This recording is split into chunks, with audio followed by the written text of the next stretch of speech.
Здравейте, фермери! Добре дошли в нашето фермерско приключение. Днес ще опознаем селскостопанските животни. Вижте всички невероятни животни, които имаме тук. Можете ли да откриете нашите пухкави приятели овцете? Ето ги! Овцете обичат да хрупат трева и да правят уютна вълна, която да носим. И като говорим за овце, ето едно агънце. Знаете ли, че малките овце се наричат агънца, те обичат да играят. А сега нека се запознаем с няколко кокошки. Тези пернати приятели снасят вкусни яйца, с които да се храним. Вау, вижте това красиво яйце! Яйцата с най-различни цветове и размери. Не е ли невероятна природата? А ето и нашите игриви прасета. Те много обичат да се търкалят в кал и да се гушкат заедно.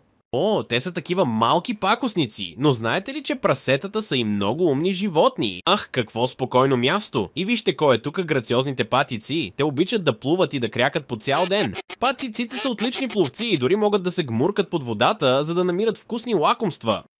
И накрая виждаме нашите крави. Кравите ни дават мляко за пиене, затова можем да си правим топъл шоколад зиме.